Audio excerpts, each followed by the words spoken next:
Glória a Deus! Uma satisfação estar com você nessa noite.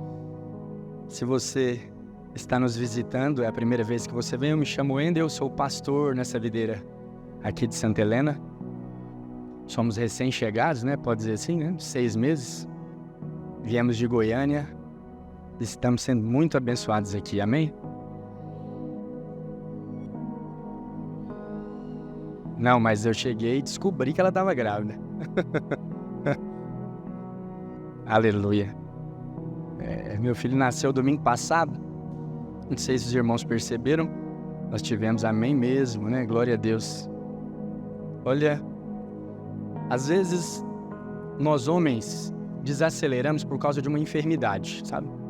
Às vezes você não tem condições de ir mais rápido. Às vezes por causa de limitações. Às vezes você não tem conhecimento, ou você é covarde mesmo, tímido. Você não tem habilidade, é inconstante. Então tem muitas coisas que nos forçam a ir mais devagar. Repetir mais vezes o processo, né? Mas no reino de Deus tem uma coisa muito linda que te faz ir mais devagar, mas para você ir mais longe. É o crescimento de uma equipe. Os filhos são assim, herança do Senhor, é um presente de Deus. Igreja também. Quando a igreja cresce, nós aparentemente gastamos um pouquinho mais de energia para ensinar quem chegou, mostrar, apresentar, para que aconteça uma ambientação clara e as pessoas se sintam confortáveis e bem acolhidas. Mas em casa você também é treinado assim quando chega uma criança nova. Por mais expert que a mãe e o pai sejam, quando chega um serzinho novo, tem uma mobilização conjunta, comum. Todo mundo precisa se atentar a alguns detalhes, né?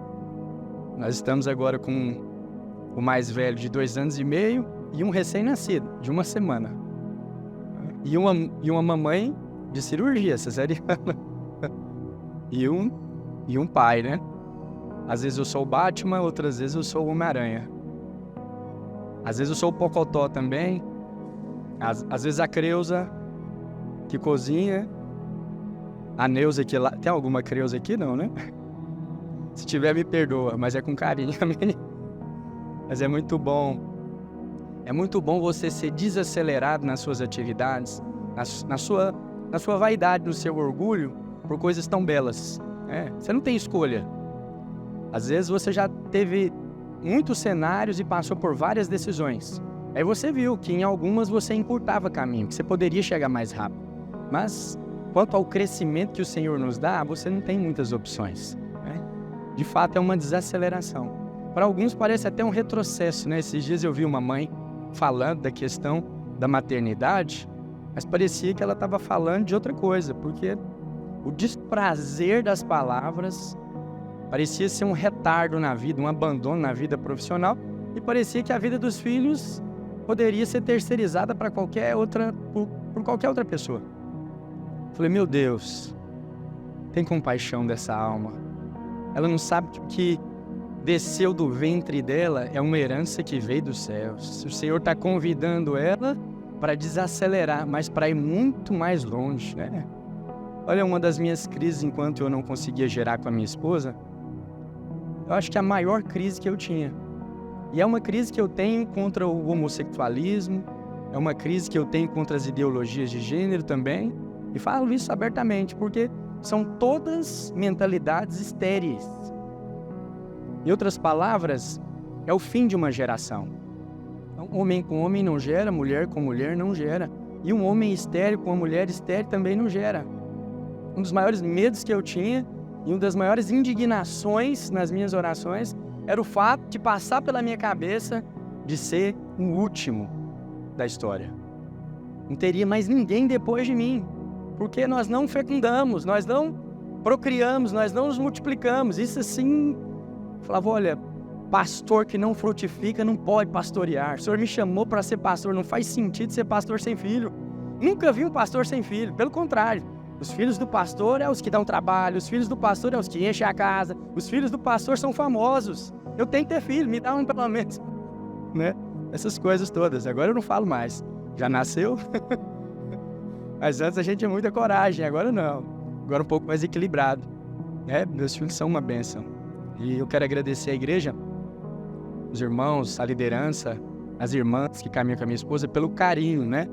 O zelo nos detalhes, né? Nos detalhes. Os irmãos, de fato, nos abraçou de maneira muito carinhosa, né? Nós estamos sendo, assim, cuidados de uma maneira muito ímpar. Às vezes você não teve a oportunidade, mas isso não te tira da equação. Você faz parte desse grupo, você faz parte dessa igreja que ama e honra os seus pastores, amém?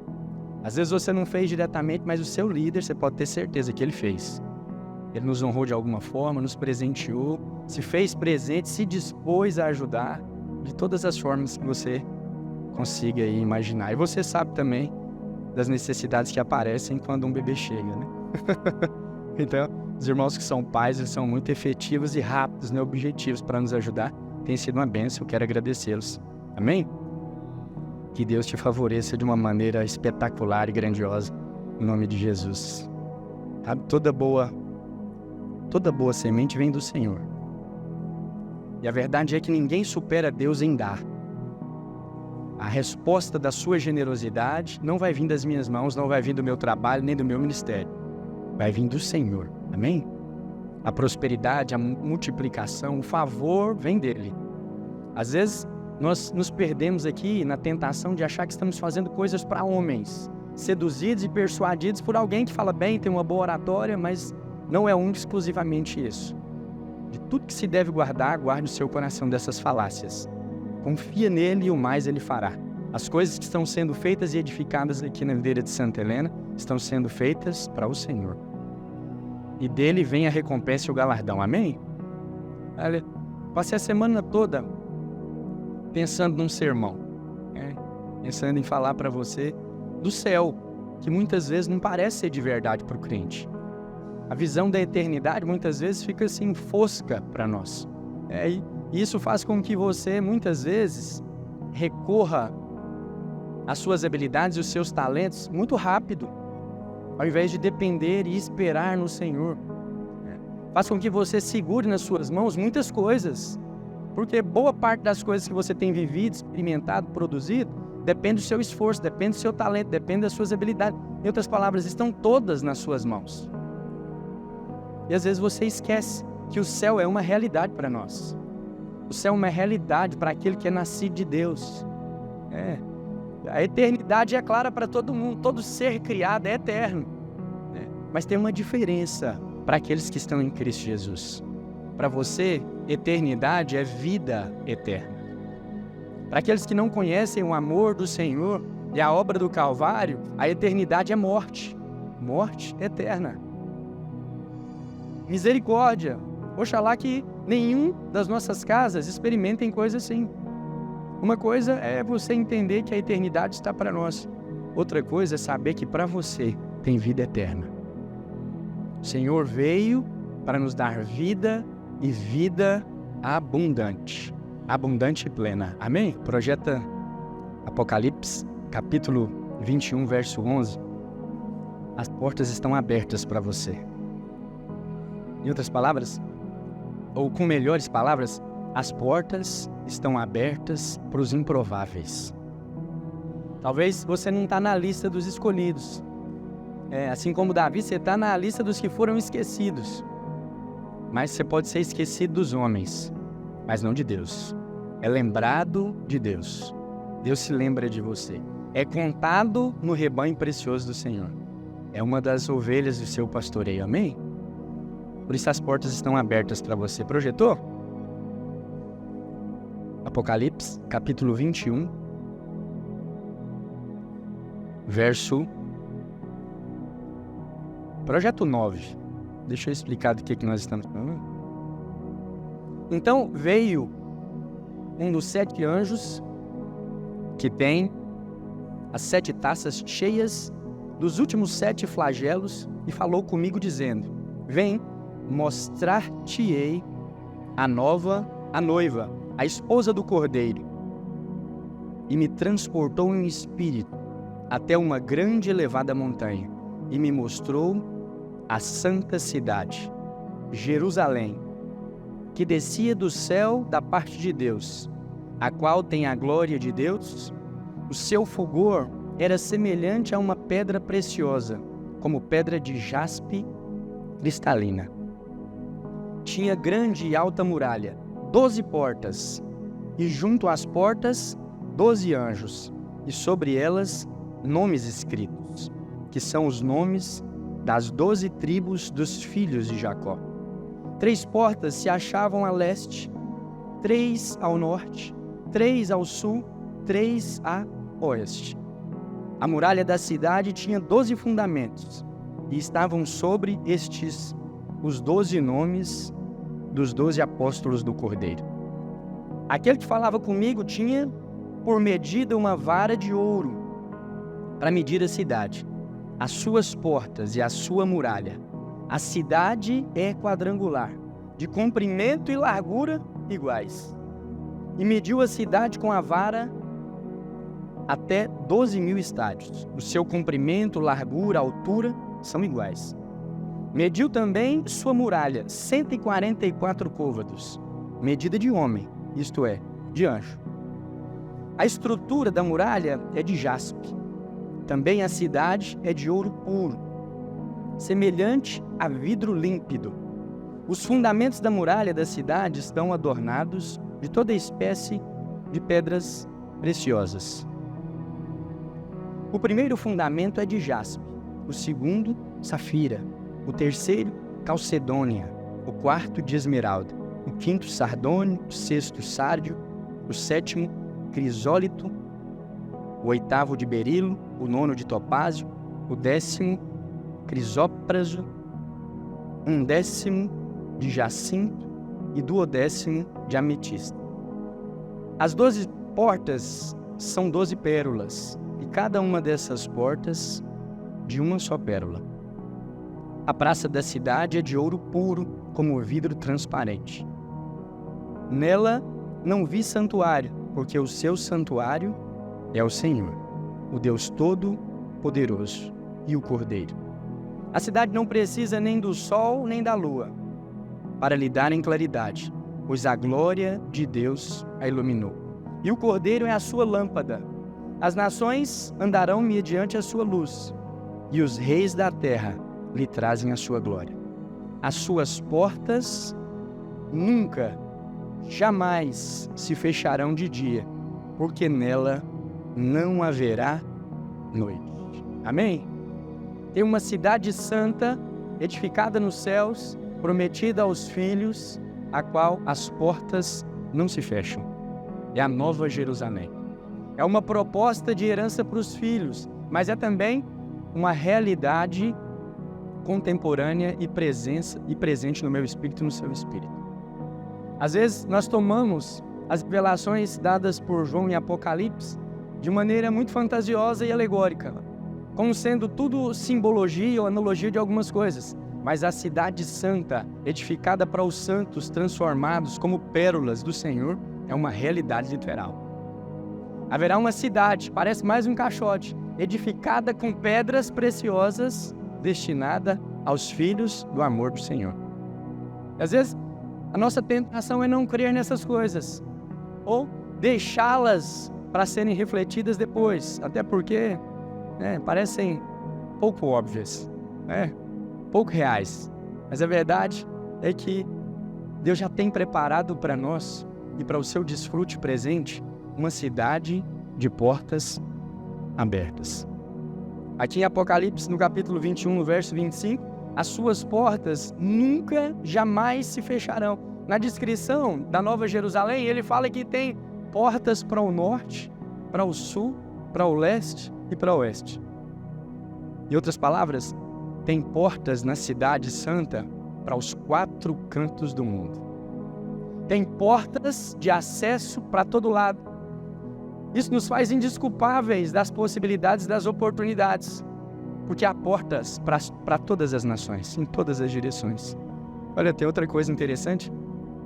Talvez essa não seja a palavra mais inspirativa que nós vamos compartilhar, mas talvez ela seja uma das mais ricas que nós recebemos até então. Aqui fala que para o norte, para o sul, para o leste e para o oeste, tem 3 portas, totalizando 12. Sabe que o 3 na Bíblia ele tem um significado? A completude. Então, essas portas compreendem a totalidade da necessidade humana para ser aprovado pelo Senhor. para ser aceito e para ser salvo. E tem 3 portas plenas, completas, acessíveis nas 4 direções do mundo: leste, oeste, norte e sul. É muita bondade de Deus para conosco, não? Nós estamos no ano das portas abertas. E na cidade de Deus, as portas estão sempre abertas. Uma outra coisa interessante, na descrição, fala que as portas ficam sempre abertas, de dia, porque não haverá noite. Não haverá choro, não haverá pranto, não haverá mais trevas. Amém? As 12 portas são feitas de pérola. Projeta, por favor, Apocalipse 21, 21. As 12 portas são 12 pérolas, e cada uma dessas portas de uma só pérola. A praça da cidade é de ouro puro, como vidro transparente. Olha, porta é lugar de acesso, e as portas da Nova Jerusalém guardam pérolas. Aqui fala que para cada pérola uma porta, 12 portas, mas as portas têm um significado. Você sabia que a concha da ostra, ela produz a pérola a partir de um grão de areia? Não, é uma coisa assim, um grão de areia, né? Um grão de poeira passa para dentro da ostra e fica lá na concha. E isso promove. Os irmãos já viram a ostra por dentro? Já? Quando abre a concha, ela tem uma espécie de uma gelatina.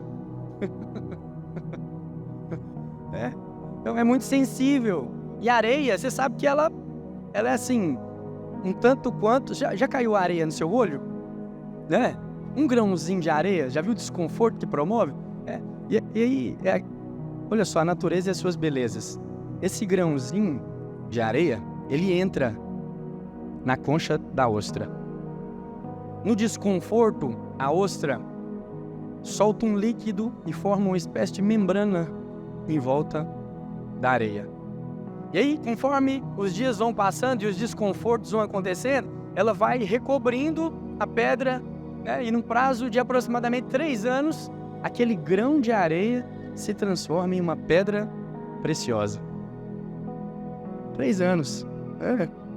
E você aí, pensando em criar boi? Quantos bois tem dentro de uma pérola? Mas a pérola nada mais é do que um glóbulo branco brilhante que se forma na concha da ostra quando um grão de areia penetra no seu interior no fundo do mar. A ostra envolve o grão com essa secreção e ela se transforma em uma pérola. Isso é um símbolo da transformação do crente. O mar simboliza a morte. E o Senhor Jesus é como essa ostra que veio habitar nesse mar de morte. Nós somos o grão de areia que foi enxertado nele, nessa ostra que é Cristo Jesus. Uma vez nele, fomos envolvidos com a vida e assim fomos transformados em pérolas para a edificação da sua santa cidade. Uma outra curiosidade é que o tempo médio de formação dessa pedra preciosa é muito parecido com o tempo de ministério que Jesus teve na terra. Se você olha entre o batismo e a crucificação de Jesus, você vai ver uma média aí de 3 anos e pouquinho, considerando certas as contagens que nós temos atualmente. E é mais ou menos o que se precisa para se produzir uma pérola. É muita coincidência para nós, né?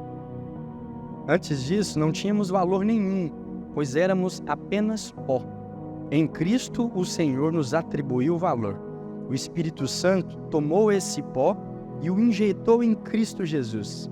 A vida de Deus começou a se envolver e a fluir em nosso interior dia após dia, até que fomos transformados numa pérola. As portas da grande cidade têm pérolas, para indicar que entramos nela pela transformação e pela santificação. Ali não entra pó, que é comida de serpente, mas entra aquele que era pó e se transformou em pérola. Olha, talvez aqui seja uma das ciladas para você entrar em justiça própria quando nós falamos em transformação para o crente, quando nós falamos em santificação. Mas aí, eu quero te convidar a não esquecer o processo transformador desse pó na pérola. Para ela ganhar valor e estabelecer a preciosidade do que ela é depois de 3 anos, ela precisa ser envolvida por aquele líquido, aquela membrana que é desenvolvida pela ostra. E às vezes, eu e você acreditamos que essa santificação e essa transformação que te faz precioso na obra de Deus, que te qualifica para a santa cidade, a Nova Jerusalém, é algo que você pode fazer, um comportamento que você precisa adquirir, para o seu bem, para a sua transformação. Mas aqui, assim como no exemplo da confecção das pérolas, fala de um revestimento. O grão promove um desconforto em quem? Na concha que é Cristo. Um Cristo que está submergido num mar de morte para te resgatar e para te salvar. E constantemente esse revestimento, sabe? O que nos transforma e que nos santifica é ser revestidos pelo sangue do Cordeiro. O que aumenta o seu valor diante da circunstância, dos fatos, o que te faz pedra de edificação, pedra preciosa de edificação, é você ser envolto por Cristo diariamente, ser revestido pelo sangue do Cordeiro, encoberto até que o seu valor se acenda e você seja de fato transformado em pedra de edificação. Na Nova Jerusalém há 12 portas, mas hoje eu quero mostrar o significado das portas de Jerusalém, como eram nos dias da restauração dos muros com Neemias. Amém? Projeta Neemias, capítulo 3, verso 1.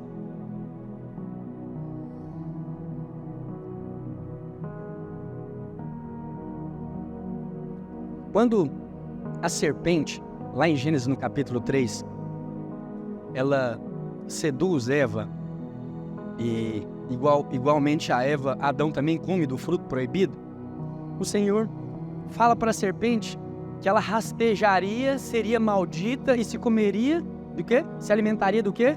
Vocês lembram? Alguém já leu? Não? Uma maldição, ela vai se alimentar do pó da terra. Sabe esses grãos que aqui em Apocalipse são apresentados no futuro como pérola? É comida para a serpente. Mas esse grão, solto no mundo, porque esse grão, em Cristo Jesus, é pedra de edificação. É por isso que o pó não entra na Nova Jerusalém, só entra pedras preciosas. Não vai ter pó, porque o pó é alimento da serpente. Lá em Gênesis você vê Deus tratando com a serpente, mas aqui em Apocalipse você vê que a serpente virou um dragão. Ele é descrito aqui no final da história, no final da nossa história, da história da igreja, ele é descrito como um dragão, uma serpente. Por quê? Porque desde então, desde a queda, ele vem se alimentando do pó da terra. E quem que é o pó? Quem que provê do pó? Quem que Deus traz vida a partir do pó? Quem? É o homem, é você.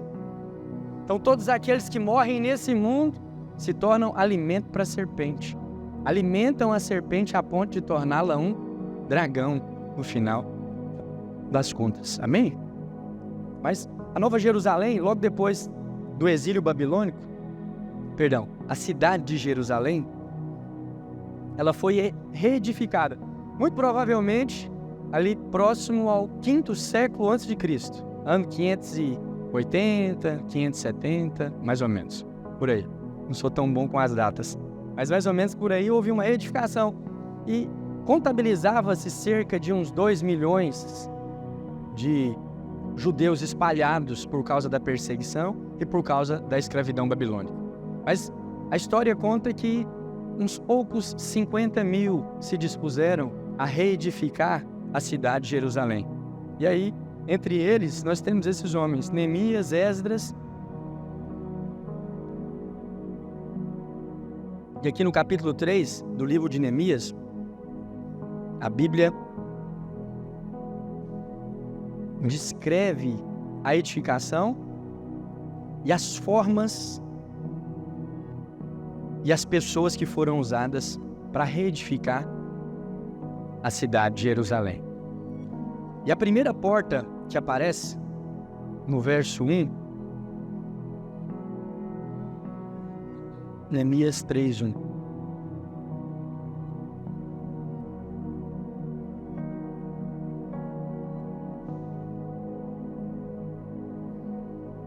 Só um instante.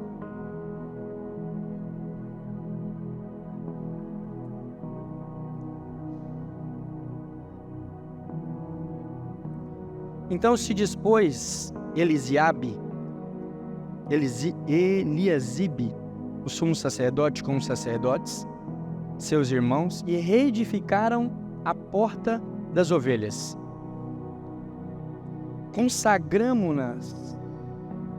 Consagraram-na, assentaram-lhe as portas e continuaram a reconstrução até a Torre do Sem e a Torre de Hananel.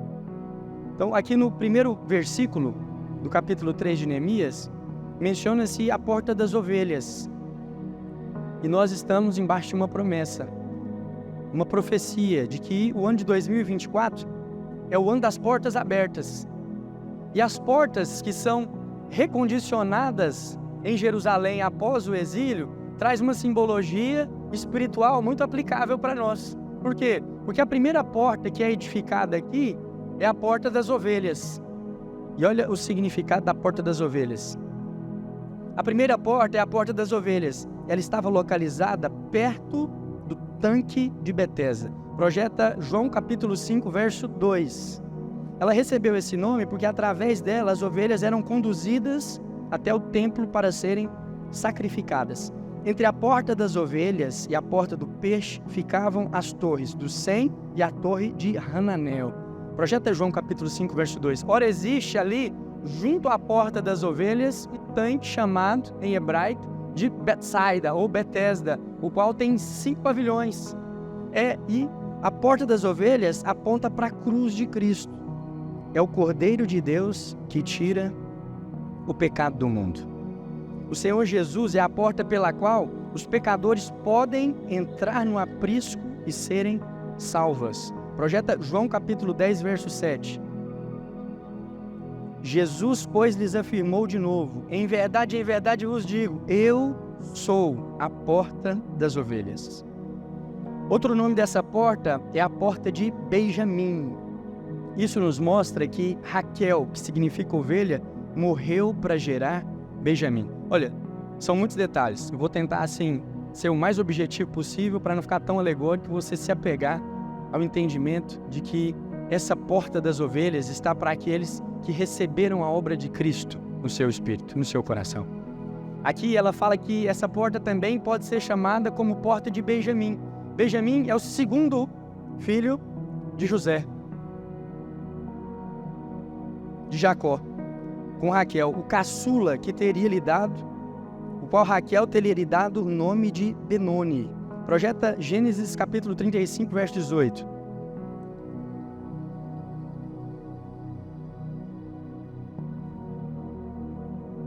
Ao sair-lhe a alma, porque morreu, deu-lhe nome de Benoni, mas seu pai lhe chamou Benjamim. Então, Jacó acabou dando o nome a esse filho de Benjamim, mas Raquel, ali no sofrimento do parto, ela disse que ele se chamaria Benoni. E o significado de Benoni, Gênesis 35, 18. Olha.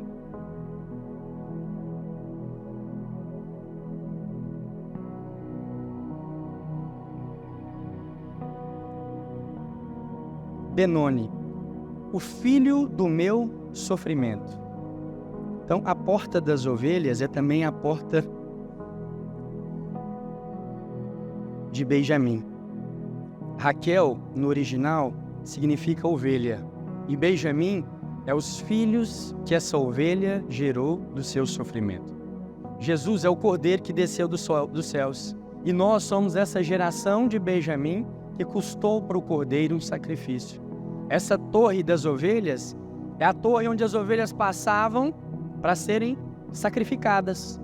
É a porta que elas passavam para ser sacrificadas. E elas passavam por 2 torres entre a porta das ovelhas e a porta dos peixes.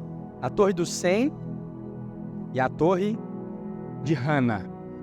Hana significa graça, favor. E a torre do Sem aponta para o rebanho. Quando o Senhor vai contar uma parábola a respeito das ovelhas, ele conta 100 ovelhas. Então, por quê? Porque havia um rebanho que cruzaria uma porta chamada Porta das Ovelhas para a salvação. Não. Todas as ovelhas que eram destinadas para o sacrifício passavam por essa porta. Mas houve um cordeiro que tirou o pecado do mundo. Amém? A palavra Raquel significa ovelha. E essa ovelha morreu para gerar a Benjamim. Nós somos os que foram gerados pelo cordeiro. E por isso nós somos também a geração de Benjamim. Verso 3. Neemias 3:3. Segunda porta. A porta do peixe. Nos dias do primeiro templo, a porta do peixe era uma das entradas principais de Jerusalém. Ela levava a estrada principal ao norte de Jerusalém, que descia até a planície costeira através de Bet-Heron. Ela se localizava no local onde hoje é o portão de Damasco. Era chamada Porta do Peixe porque os mercadores traziam peixes de Tiro ou do Mar da Galileia através dela para o mercado da cidade. Isso significa que era uma porta onde entrava o suprimento principal da cidade. Então, a primeira porta é a porta que nos traz a convicção de que nós fomos salvos pelo sacrifício de um cordeiro. E a segunda porta é a porta onde toda a provisão, uma cidade que era sustentada pela pesca, entrava por essa porta. Todo o suprimento que era pescado no Mar da Galileia, no Jordão, eram tragos e passavam por essa porta. Então, a porta dos peixes é também a porta da provisão, é a porta do suprimento. A multiplicação dos pães e dos peixes é o único milagre relatado em todos os 4 evangelhos. Isso certamente nos mostra a sua importância. Essa é uma forma de o Espírito Santo nos dizer que devemos nos atentar para esse evento. Há algo muito significativo nele, que o Senhor quer que nós saibamos. Sendo o único milagre relatado dos 4 evangelhos, ele se torna um padrão espiritual no qual o Senhor nos aponta uma série de verdades espirituais. Com apenas 5 pães e 2 peixinhos, o Senhor foi capaz de alimentar mais de 5.000 pessoas. Em Marcos capítulo 6, verso 45, o Senhor nos mostra que o milagre da multiplicação é a base para ganharmos fé para todos os milagres.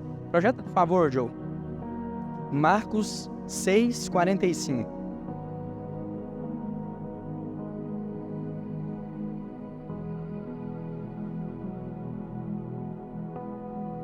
E subiu para o barco para estar com eles, e o vento cessou.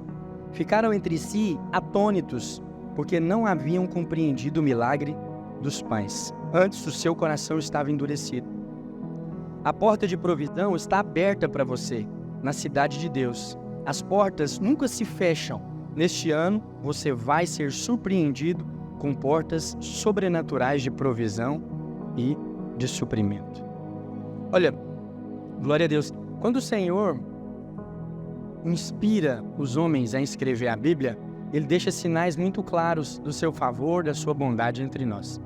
E o fato da multiplicação dos peixes aparecer em todos os 4 evangelhos salta aos nossos olhos, não só da videira, mas de todo aquele que se inclina para estudar os evangelhos, para uma clareza da importância de você entender que há uma porta de suprimento sobrenatural sobre a sua vida. E que ela vem logo depois dessa porta das ovelhas. Vem logo depois de você compreender que por um sacrifício de outro, alguém indigno e pecador foi salvo. Porque você não foi salvo exclusivamente para uma guerra de transformação contra o pecado, mas para uma vida de portas de provisão e de suprimento. Você vê que no cenário da multiplicação dos peixes, principalmente aqui no Evangelho de Marcos, ele fala que esse milagre não era só para matar a fome, mas para vencer a incredulidade para o que eles haviam de viver dali para frente, dali em diante. Então, todo o ministério de Jesus passa a ser explicado e justificado, embasado e edificado no suprimento que vem do céu, numa porta de provisão sobrenatural que independe da qualificação humana e das suas habilidades. Eu não sei se você já parou para avaliar e perceber que boa parte das conquistas que nós temos, logo depois de serem conquistadas, nos custa um sustento. Então, tudo aquilo que você conquista com conhecimento precisa ser sustentado com seu conhecimento. Às vezes você abre um empreendimento, pode ser uma novidade, mas não demora muito para outros concorrentes perceberem que é uma boa porta e vir fazer uma concorrência frente a você. E isso te imputa algo, sim ou não? Você tem que se qualificar, porque só a política do preço não vai ser suficiente. Só teu produto passa a ser o óbvio demais, você precisa ter algo a mais. E aí aquilo que você começou a fazer agora precisa de um toque a mais e requer também algo a mais de você. Mas a provisão que vem de Deus é sustentada por Ele. Por isso que é favor imerecido. Aquilo que Deus concede aos homens, Ele foge do merecimento humano, mas não para mostrar nossa desqualificação, mas para revelar que aquele que te salva e te passa pela porta das ovelhas, te coloca diante de uma porta de provisão eterna, de suprimento constante. A Bíblia fala que no milagre dos pães e dos peixes, sobraram comida, sobraram muitos peixes, sobraram muitos pães. Sobra por quê? Porque Ele queria deixar claro que o suprimento para aquele que é chamado de Deus, escolhido pelo Senhor, atraído pelo seu amor, é dessa forma, superabundante. Então o Senhor tem uma porta de provisão para você, amém? Lá no verso 6 de Neemias, é muita Bíblia, né? Glória a Deus. Até o pregador fica apreensivo. A porta velha ou a porta de Efraim?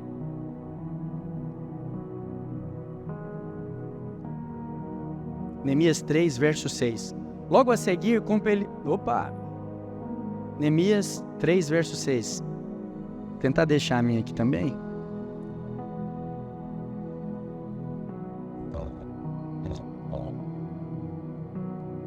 Joiada, filho de Passeia, e Mesulão, filho de Besodias, repararam a porta velha, colocaram-lhes as vigias e lhes assentaram as portas com seus ferrolhos e trancas. Essa porta, chamada velha aqui em Neemias, ela também é conhecida, ou antigamente, ela foi nomeada como a porta de Efraim. Efraim é o filho mais novo de José. Ele teve Manassés e Efraim. A porta velha também é chamada de porta de Efraim. Em Neemias 31, 38, as opiniões se divertem quanto ao seu nome, e a opinião mais aceita é que se trata da porta de Efraim mencionada em Neemias capítulo 12. Efraim é um símbolo da graça e do favor imerecido. Efraim significa duplamente frutífero. Talvez você não conheça a história, mas Efraim é o segundo filho da casa de José.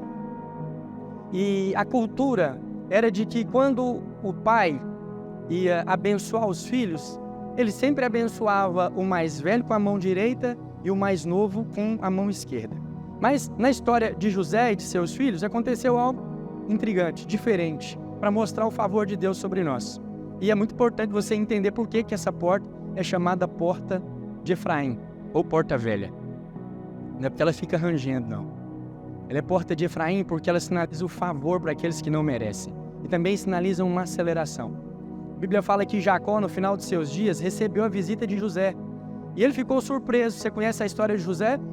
José havia se tornado um governador no Egito. Ele manda buscar os seus pais. E aí, muito certamente, José, que até então acreditava que Jacó, que até então acreditava que José havia morrido, ele não considerava a possibilidade mais de ver o filho. Tamanha a distância, tamanho o tempo que havia passado. Mas aí ele vê José e ele também vê os filhos de José. E acontece uma coisa. Jacó manda chamar Efraim e Manassés para abençoá-los. Então, a bênção de Jacó era para os filhos. Mas no caso de José, que era filho de Jacó, ele manda trazer os netos, Efraim e Manassés. A bênção estava para aquela geração, a geração de José. Mas no caso de Efraim e Manassés, o processo foi encurtado, foi acelerado. Amém? Ele trouxe para perto. E aí, a Bíblia fala que quando José coloca diante de Jacó de seus filhos, ele coloca do lado direito Manassés e coloca do lado esquerdo Efraim. Mas Jacó, quando ele vai colocar a mão para abençoar os filhos, ele cruza os braços e coloca a mão direita sobre o filho mais novo, que é Efraim. José tinha 2 filhos e Efraim, quando ele trouxe seus 2 filhos para que seu pai Jacó os abençoasse, Jacó colocou seu primeiro Manassés à direita e Jacó e Efraim à sua esquerda. No entanto, Jacó cruzou os braços e colocou a mão direita sobre o nascido, o segundo nascido, Efraim, e a sua mão esquerda sobre Manassés. Logo, essa história nos mostra que Deus nem sempre abençoa da maneira com a qual eu e você esperamos. Efraim não era o próximo da linha, não tinha qualificação, não merecia, mas Deus ignorou a tradição e fez algo extraordinário. Olha, você pode pensar que talvez tenha sido muito duro com Manassés, mas José tenta repreender Jacó e fala assim: ei, pai, o que o senhor está fazendo? Às vezes José até pensou: não, Jacó, papai ficou caduco, está abençoando a pessoa errada. Ele fala: não, esse também vai ser abençoado. Mas Deus escolheu Efraim. Em outras palavras, Deus escolheu aqueles que não são, para envergonhar as coisas sábias e aquelas que se acham ser algo. Ele escolheu aqueles improváveis, aqueles que não estavam na lista. Efraim aponta para aqueles que não foram listados na lista dos talentosos e na lista das qualificações. A porta velha, a porta de Efraim, é a porta dos esquecidos. É a porta daqueles que ficaram na paisagem, aqueles que caíram no esquecimento, aqueles que ficaram marginalizados, que as oportunidades passaram já por eles. Mas a Bíblia fala também que é uma porta onde o Senhor abreveia o tempo sobre nós. A porta de Efraim, que está para você, que é filho amado de Deus, é uma porta também de aceleração do favor. Coisas que provavelmente levariam muitos anos. No caso desses filhos, levaria uma geração inteira para ele ser abençoado por José. Foi encurtado e ele foi abençoado. Amém? Deus acelerou o processo. Deus está prestes a cruzar os braços e colocar você numa posição que você não poderia ganhar, uma posição para a qual você não está qualificado e nem era o próximo da linha. Você está prestes a entrar num favor inesperado, promoção inesperada. Você pode pensar que onde você está agora é o lugar que sempre terá de ocupar. Você já deu o máximo que podia. Tudo isso pode ser verdade, mas há algo muito mais e muito maior. Deus vai cruzar os braços sobre você e vai liberar favor sobre a sua vida. Continue honrando a Deus e Ele abrirá portas para você, portas as quais você ainda não sonhou, porque são portas de Efraim. Deus vai abrir portas diante de você que nunca chegou ou nunca subiu ao seu entendimento. Você nunca acreditou que poderiam ser abertas. Você pode não ter o melhor treinamento, você pode não ser o próximo na fila, mas de alguma forma você será escolhido. De alguma forma você será promovido. Você consegue idealizar isso no seu cenário, no seu contexto? Naquelas áreas que você já não tinha mais expectativa. Esses netos de Jacó, eles não tinham nenhuma expectativa de ser abençoado por ele. A bênção dele certamente viria de José. Mas eles foram surpreendidos com o favor. A aceleração. O favor surpreendeu aqueles que não mereciam, que não estavam na fila. Pelo menos eles não estavam para ser abençoados naquela ocasião. Eles foram abençoados junto com os tios.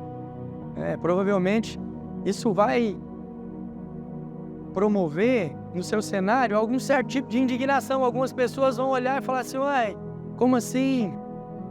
Não é tão santo. Como assim? Acabou de chegar. Como assim? Olha, os pés ainda estão empoeirados. Olha lá. E aí foi abençoado. É isso mesmo, a porta de Efraim está para nós. Aqueles que se atrasaram por conta da indisciplina. Aqueles que não conseguiram se ajustar quanto à santidade ainda. Aqueles que ainda tropeçam nos seus caminhos e muito de longe aspiram a alguma coisa vinda do Senhor. Mas o Senhor é aquele que abre uma porta de esperança para nós. Amém? Glória a Deus. Então, primeira porta, a porta das ovelhas. A porta das ovelhas aponta para o sacrifício da cruz. A segunda porta é a porta do peixe, é a porta da provisão, é a porta do suprimento. A terceira porta é a porta de Efraim, é a porta dos improváveis, da aceleração da bênção sobre a sua vida. E a quarta porta é a porta do vale. Está lá no verso 13. Essa porta estava localizada onde hoje fica a área do atual Portão de Jafá. O significado do nome de Hanum, um dos seus que ajudaram a reconstruir esse portão. E isso ilustra o seu significado. Hanum significa cheio de graça. Projeta Oséias, capítulo 2, verso 15, por favor. Oséias 2:15. E lhe darei ali as suas vinhas, e no vale de Acor, por porta de esperança. Será ela obsequiosa como nos dias da sua mocidade, e como no dia em que subiu à terra do Egito.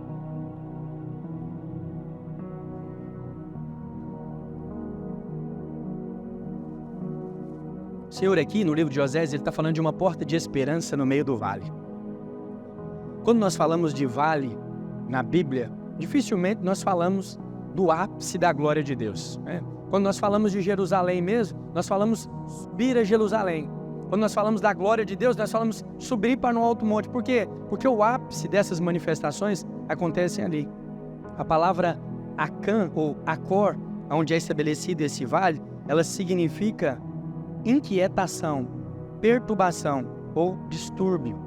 O Senhor está falando aqui, nessa quarta porta, que no dia do vale, da inquietação, da ansiedade, da perturbação, Ele vai abrir uma porta de esperança para nós. A quarta porta é uma porta que gera expectativa no seu coração, para os sonhos que talvez foram esquecidos, ofuscados, ou tantas barreiras se levantaram diante dele, que caiu assim na impossibilidade. Foram entregues às improbabilidades das circunstâncias e dos resultados. Às vezes, no meio de um vale de tribulação e de inquietação, você é seduzido a acreditar que você precisa de muitas coisas. Às vezes você acha que precisa de mais conhecimento, às vezes você acha que precisa de um pouco mais de recurso, às vezes você percebe que precisava de um pouco mais de contatos, mais influência, mais relacionamento, entre outras necessidades. Mas a verdade é que quando nós estamos assim em baixa, quando nós estamos assim nos vales, nós precisamos de uma coisa só. Nós precisamos de mais favor. E a Bíblia fala que no vale de Acor, no vale da aflição, o Senhor, aquele que nos resgatou, que nos fez passar pela porta das ovelhas, que nos fez transpor a porta da provisão e do suprimento, que nos trouxe na aceleração da bênção, põe uma porta de esperança diante de você. Olha, a esperança, ela nos faz retomar os sonhos. Ela é como um refrigério para as nossas expectativas. Nós precisamos crer que o Senhor é esse, que nos dias baixos, nos dias mais monótonos e depressivos, Ele é aquele que coloca uma porta de esperança diante de nós. Se você é mais ou menos da minha idade, você deve se lembrar de um programa de televisão que se chamava A Porta da Esperança. Uma dos Silvio Santos, muito bem lembrado. Ele fazia o programa, as pessoas mandavam cartas, e o programa chamava A Porta da Esperança. As pessoas mandavam cartas, e pelo jeito a produção do programa conectava pessoas, ajudadores, pessoas que tinham disposição, parceiros que pudessem ajudar, e as pessoas escreviam cartas com sonhos. E aí no domingo, ali no meio da tarde, no início da noite, as pessoas iam para a Porta da Esperança. E a televisão brasileira se atentava àquilo, e ficava uma pessoa ali, atrás de uma bancada, olhando para a porta, tocava-se uma música de suspense, o locutor ia falando, ia mencionando, será que está lá? E ficavam todo mundo ali olhando para a porta, e a porta abria. Muitas vezes, ou às vezes, tinha alguém para realizar aquele sonho, outras vezes não tinha ninguém. A pessoa tinha que escrever a carta para participar novamente, porque essas são as portas do mundo. As portas do mundo reservam para si essas impossibilidades. A porta de esperança que o mundo coloca diante de nós, ela tem uma porta de entraves e de impossibilidades. Há uma possibilidade de ter alguém lá para realizar o seu sonho, mas há a possibilidade também de não ter ninguém e você ser convidado a tentar a próxima vez. Mas a porta que o Senhor abre para nós é uma porta para um futuro brilhante. Entre pela porta da esperança. A porta da esperança é a porta que restaura o seu casamento, que salva o seu negócio, que muda completamente o seu futuro e a perspectiva de vida sua e de seus filhos. Não tenha medo, não se entregue às impressões de possibilidades, as quais o mundo tem tentado nos conformar, mas se apegue à bondade do Senhor e creia que ainda que você não tenha vivido nos montes, tem passado por inquietações, angústias e aflições, o Senhor é aquele que aparece como uma porta de esperança para você. Né? Eu estava com uma demanda aqui, né? No último quarto. E com o meu pai, eu sou muito dramático. Você escolhe a forma que você fala com ele, mas eu falo com ele abertamente, na minha sinceridade. A gente foi instalar o último ar-condicionado por causa da chegada do bebê, fez tudo lá certinho, instalou, quando apertou o botão, ligou a tomada e apertou o botão, fez um barulho diferente, né? Aí o instalador olhou assim e falou assim, não tinha como eu saber. Aí eu falei, o quê? Ele falou assim, o gás está vazando. Eu falei, mesmo? Então não tem como tampar? Ele falou assim, não, eu preciso saber onde é que ele está vazando antes de tampar. Aí eu falei assim, ué, mas quanto tempo? Ele falou assim, não sei, mas pode ser que vaze todo o gás. Aí eu já contabilizei, né? A instalação, mais uma reposição de gás, mais a restauração do vazamento que ele vai encontrar. E o ar antigo e tal, ele falou pra mim, falou, olha, ar muito antigo, não sei se compensa, vai perder o gás. Ok. 3 meses pra mim achar um profissional. O menino já nasceu. Ele foi embora, me deu uma vontade de chorar, assim, não sei se era de raiva ou se era de... não sei o que era, assim, um mix de sentimentos. Eu fiquei olhando. O senhor me trouxe pra cá um calor desse. Tô esperando pra instalar esse ar já tem tanto tempo. Foi tão difícil achar esse cara, rapaz. Tá aí agora e eu vou ter que pagar essa instalação, porque o cara tem que receber. E o trem não funciona. E eu vou ter que comprar outro ar. Não, o senhor não pode fazer uma coisa dessa comigo, não. E aí minha sogra vem de Goiânia para ajudar. Ela vai ficar onde? No quarto das crianças. Olhava para ela assim, cuidava dos suores correndo. Eu falei, meu Deus, é culpa minha. O senhor tem que me ajudar a resolver isso. Né? Talvez para você pode ser pequenas coisas, mas foi um vale para mim. Coisas de 2, 3 mil reais para um homem que ele não consegue resolver é muito ruim. Atesta muita impossibilidade, muita impotência. Como que eu não resolvi isso antes, né? Minha esposa é muito sábia, é muito sensível, normalmente ela não entra nessas brigas, mas tem esposa que ainda fala, né? Por que você não resolveu isso antes? Eu falei, né? Graças a Deus, minha esposa, acho que nem força estava encontrando para isso. Depois da cirurgia, eu fiquei olhando, eu falei com o Senhor, falei, olha, muito ruim, preciso condicionar isso aqui, tem que ter clima aqui para esses meninos ficar no quarto, eu preciso resolver o problema. E aí me veio uma oferta de Goiânia. Chegou uma oferta de Goiânia. Um discípulo de lá falou, pastor, não vou conseguir aí visitar o senhor. Não, tudo bem, querido, não tem problema. Mas eu vou mandar uma oferta. Aí mandou uma oferta. Eu falei, não vou olhar não. Não vou olhar a oferta não.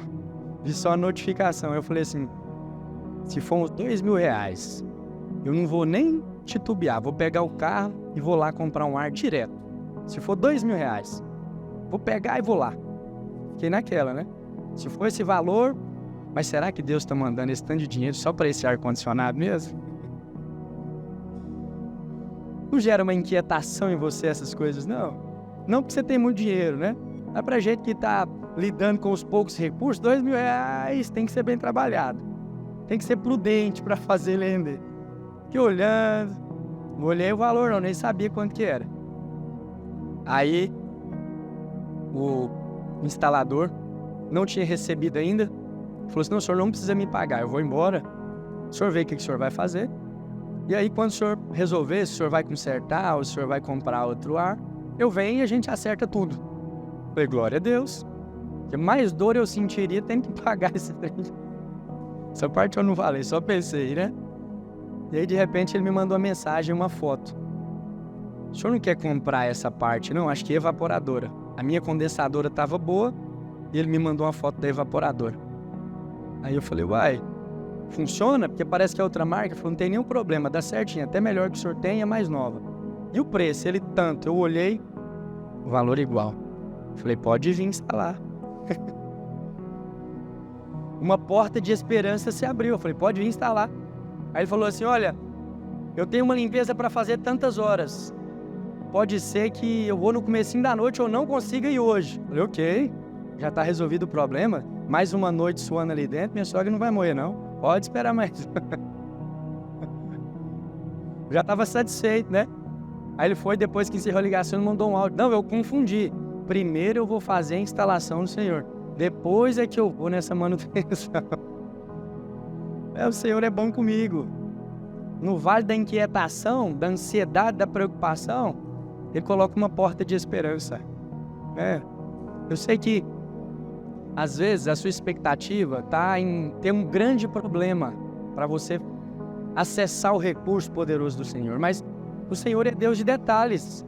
Ele se importa com você nos mínimos detalhes. E você tem acesso a essas portas nos detalhes, nas coisas mais pequenas. Talvez você só acordou e as coisas não parecem estar legais.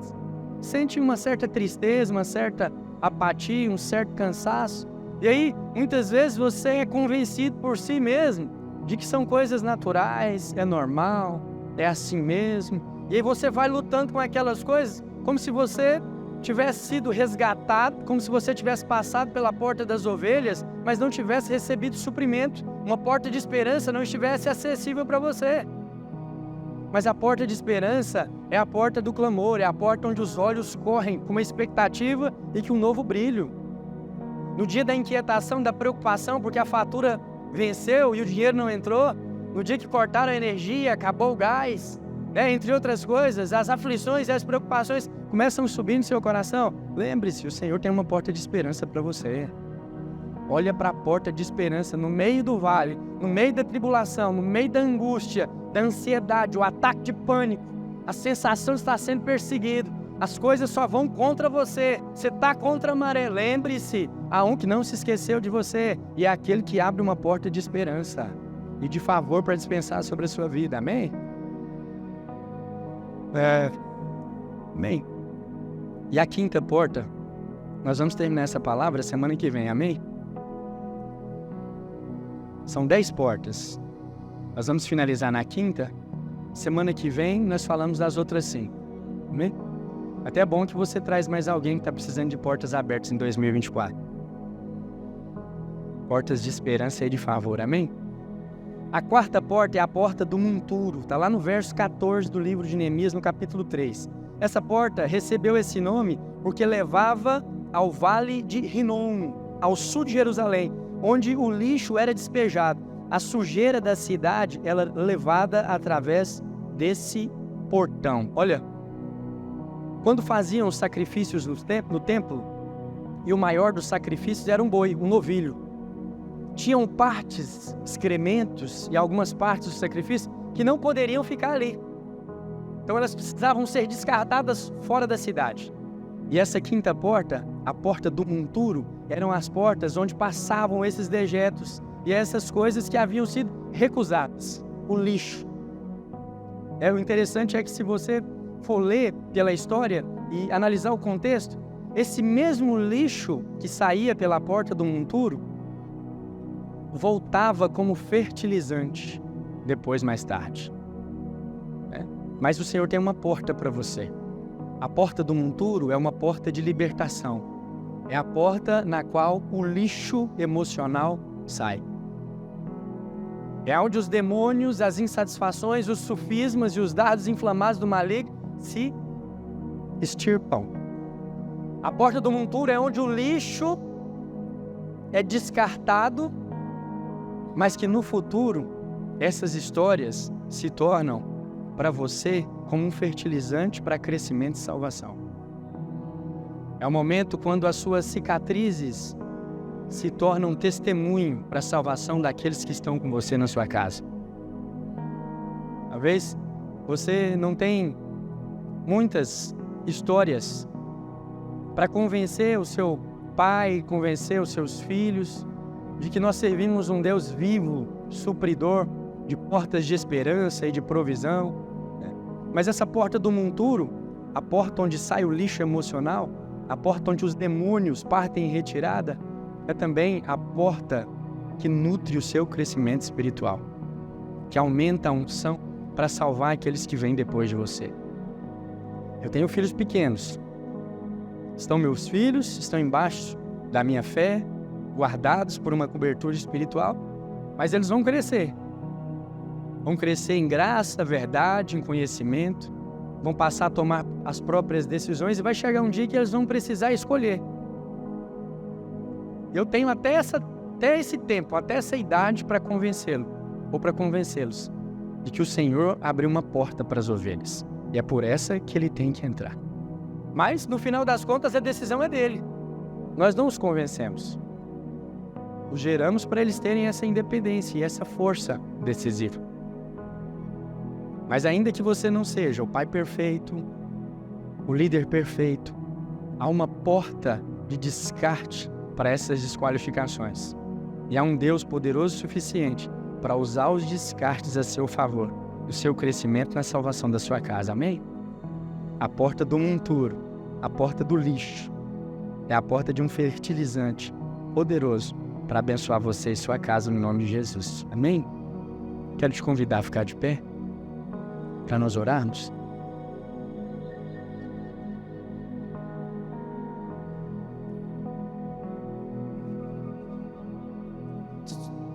O Senhor é aquele que estabelece portas diante de nós. Nós cremos e por isso nós falamos. Portas de provisão. Portas para aqueles que não são. Portas para os desqualificados, esquecidos, angustiados, inquietos, ansiosos. Portas para os reprovados.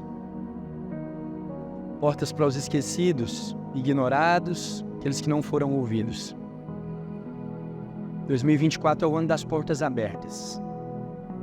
Há um acesso liberado para nós, há um acesso liberado para as nossas casas, acesso de crescimento, frutificação e de favor. Há uma porta de provisão diante de nós. Recursos financeiros, recursos espirituais, recursos emocionais. Há uma porta diante de nós. A porta dos improváveis. O Senhor é aquele que cruzou os braços sobre os filhos do seu amor. Sobre aqueles que receberam a obra da cruz. Espírito Santo de Deus, guia-nos. Abre os nossos olhos para ver. Ensina-nos a clamar nos vales e nos montes. Ajuda-nos a enxergar a Tua provisão e o Teu favor por portas que o Senhor tem colocado diante de nós. Fomos chamados para entrar nas portas da cidade santa.